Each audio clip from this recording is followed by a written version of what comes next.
मंडळी नमस्कार, सुप्रभात, शुभ सकाळ. मी सुरेखा.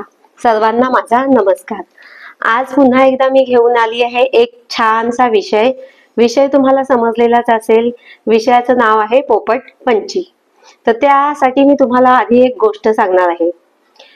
तर एक जंगल असतं. त्या जंगलामध्ये एक मोठा डेरेदार वृक्ष असतो आणि ते एक साधू महाराज त्या झाडाखाली तपश्चर्येला बसलेले असतात. त्या झाडावर अनेक विविध रंगाचे विविध जातीचे पक्षी त्या झाडावर असतात. तर साधू महाराज तिथे 6 महिन्यासाठी तपश्चर्येला बसलेले असतात. तर मधून मधून ते ज्यावेळेस उदरनिर्वाहासाठी उठायचे ना, तर स्वतःसाठी ते फळं कंदमुळं आणायचे. त्याचसोबत ते त्या पक्ष्यांसाठी सुद्धा काहीतरी झाडाची कंस दाणे तोडून आणायचे. पक्ष्यांना ते दाणे खायला घालायचे, पाणी प्यायला द्यायचे पक्ष्यांना. त्याच्यामुळे त्या झाडावरचे सगळे पक्षी त्या साधूंचे आपलेसे झाले होते. आता त्या साधूंची तपश्चर्या पूर्ण झाली. त्यांचा तिथून निघून जाण्याचा टाइम जवळ आला. त्यांना आता पुढच्या तपश्चर्येसाठी पुढे जायचं होतं. पण त्यांचा जीव त्या पक्ष्यांवर बसलेला होता. त्यांना वाटलं की मी होतो तोपर्यंत इथे शिकारी आला नाही, मी गेल्यावर मात्र इथे शिकारी येऊ शकतो. तर त्या साधूने ठरवलं की यांची शिकार होऊ नये म्हणून मी या पक्ष्यांना काहीतरी मदत करूनच इथून जाणार. तर त्या साधूने पाहिलं त्या सर्व वेगवेगळ्या जातीच्या पक्ष्यांमध्ये एक छान असा क्वालिटीवाला पक्षी सुद्धा होता की ज्याला वेगवेगळी भाषा बोलता येऊ शकते.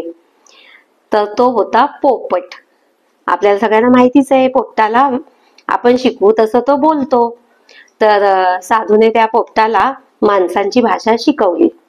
त्याने त्या पोपटाला एकच वाक्य शिकवलं की शिकारी येईल, जाळे टाकील, दाणे टाकील, तुम्हाला पकडून घेऊन जाईल. ही 4 वाक्य त्याने त्या पोपटाला शिकवली. तो पोपट दिवसभर तेच गायचा. शिकारी दादा येईल, जाळे टाकील, दाणे टाकील, आपल्याला पकडून घेऊन जाईल, शिकारी दादा येईल, असं तो पोपट दिवसभर बोलायचा. आता ते साधू महाराज निघून गेले. त्याच्यानंतर एक दिवस खरंच तिथे शिकारी आला. त्याने जाळं टाकलं पक्ष्यांना पाहून आणि दाणे वगैरे टाकले आणि तो वाट बघत बसला. पण हा पोपट मात्र ते गाणं गायचा. शिकारी दादा येईल, दाणे टाकील, जाळे टाकील, आपल्याला पकडून घेऊन जाईल. तर त्याने त्या पक्ष्याचा आवाज ऐकला शिकाऱ्याने. तो शिकारी म्हणे, अरे हा पोपटच आपल्या हाती लागला तर आपला किती फायदा होईल. आपण पण या पोपटाला वेगवेगळी भाषा शिकवू शकतो. आणि ते जे पक्षी होते ना ते मात्र सावध झाले बर का. पोपट जे बोलायचं ना पक्ष्यांना पक्ष्यांची भाषा कळतेच. त्यांनी तो कसाही आवाज काढला ना तरी पक्ष्यांना पक्ष्यांची भाषा कळते. शब्द कोणतेही असो त्या शब्दांची भावना त्या लोकांना कळते. तर पक्षी मात्र सावध व्हायचं शिकले की पोपट आपल्याला काय सांगतो आहे, पोपट आपल्याला काय बोलतोय. पक्षी मात्र सावध झाले. त्या शिकाऱ्याच्या जाळ्यात पक्षी काही अडकतच नव्हते. मग शिकाऱ्याने ठरवलं एक दिवस आता मी ह्या पोपटालाच नेतो पकडून. त्यांनी एक दिवस जाळं आणलं, जाळं टाकलं आणि त्याच्यावर छान लाल लाल डाळिंबाचे दाणे टाकले, पेरूच्या फोडी टाकल्या आणि झाडामागे जाऊन शिकारी दादा लपून बसला. आता पोपट आला, बसला जाळ्यावर. त्या फासी पावदाने पटकन जाळं ओढलं. जाळं ओढल्याबरोबर पोपट त्यामध्ये फसला. त्याने जाळं बांधलं आणि पोपटाला काठीला बांधून तो निघाला घरी. रस्त्याने जाताना पोपटाची मात्र ती टिवटिव टिवटिव टिवटिव चालूच होती. शिकारी दादा येईल, जाळे टाकील, दाणे टाकील, आपल्याला पकडून घेऊन जाईल, शिकारी दादा, हे त्याचं बोलणं चालूच होतं. त्याच्यानंतर शिकाऱ्याच्या बायकोने विचारलं शिकाऱ्याला घरी गेल्यावर, हे तुम्ही काय घेऊन आले, एकच पक्षी घेऊन आले.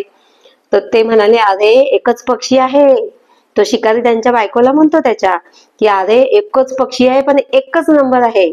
हा एकच पक्षी सर्वांना भारी आहे आणि हा एकच पक्षी आपली खूप कमाई करून देणार आहे. मग शिकाऱ्याने काय केलं की बाजारात गेला. बाजारात गेला, छानशी एक सतरंजी टाकली, ते पिंजऱ्यामध्ये तो पोपटाला ठेवलं आणि बसला गल्ला ठेवून. आणि लोक यायची आणि त्या पोपटाची भाषा ऐकायचे. शिकारी दादा येईल, जाळे टाकील, आपल्याला पकडून घेऊन जाईल, तो हेच गाणं गायचा. लोकांनाही वाटायचं अरे वा छान आहे, माणसांची भाषा बोलतो हा तर. लोक त्याला पैसे टाकून निघून जायचे. आता अशा प्रकारे त्याची कमाई चालू झाली. मग त्या शिकाऱ्याने काय आयडिया केली, तो त्या पोपटाला रोज नवीन वाक्य शिकवायचा, रोज नवीन वाक्य. तो पोपट मग हळूहळू वेगवेगळे नवीन वाक्य बोलायला शिकला आणि भर बाजारात चौकात तो पोपट बसवायचा पिंजऱ्यामध्ये आणि वेगवेगळी नवीन वाक्य शिकाऱ्याने जशी शिकवली ना तसा तो पोपट बोलायचा. अशा प्रकारे त्या शिकाऱ्याची रोजंदारी चालू झाली आणि त्याला शिकारी करत दारोदारी किंवा वनवन उन्हामध्ये भटकायची गरज पडली नाही. तो एक पोपट त्याच्या जाळ्यामध्ये आला. आता याच्यातून आपण काय शिकायचं बरं? आपल्या अवतीभोवती असे अनेक अनेक शिकारी आहेत, मार्गदर्शन करणारी लोक सुद्धा आहेत. आता तो पोपटच शेवटी त्याला काही कळालंच नाही तो काय बोलतोय. तो ज्या गोष्टीसाठी त्याला सावध केलं होतं त्याच गोष्टीत तो गुतत चालला. त्यालाच तर आपण पोपटपंची म्हणतो ना. पोपटपंची म्हणजे काय? तो व्यक्ती जे बडबड बडबड बडबड करत आहे ना ते त्यालाच कळत नसतं की तो काय बोलत आहे. म्हणून तर त्याला आपण पोपटपंची म्हणतो ना. तोच व्यक्ती त्या गाळ्यात गुतत जातो पण तो स्वतः सावध होत नाही. पण त्याच्या अवतीभोवती असलेले सगळे पक्षी जे त्याच्या अवतीभोवती होते ना, वरती बसलेले झाडावर बसलेले पक्षी हुशार झाले, पण तो पोपट काही त्याला कळत नाही. म्हणून अशी लोकांना आपण पोपटपंचीच म्हणतो. तर अशी हे वाटसरू असतात मार्गदर्शन करणारे, तर आपण त्यांच्याकडून काहीतरी घेतलं पाहिजे. आपल्या भोवती शिकारी सुद्धा असतात जे लांब बसून एखादा माणूसाला पोपटा बनवून त्यांनी बाजारात उभं केलेलं असतं, बाजारात सोडलेलं असतं त्या माणसाला पोपट बनवून, आणि लांब जाळं टाकून तो शिकारी बघत असतो की ह्या पोपटाच्या भाषेमध्ये कोण कोण अडकत आहे, या पोपटाच्या भाषेमध्ये कोण कोण अडकत आहे आणि त्याच्यावर माझा उदरनिर्वाह होईल, त्याच्यावर माझी रोजंदारी चालेल. पण काय आहे, त्या पोपटालाही बिचारायला कळालं पाहिजे की आपण कोणाच्या हातचं पोपट तर होत नाही ना. तर मंडळी बघा, तुमचा पोपट होतोय का नक्की? तर असा जर तुमचा पोपट होत असेल तर वेळीच सावध व्हा. त्यासाठीच आजचा हा चर्चेचा विषय मी मांडलेला आहे. धन्यवाद. नमस्कार.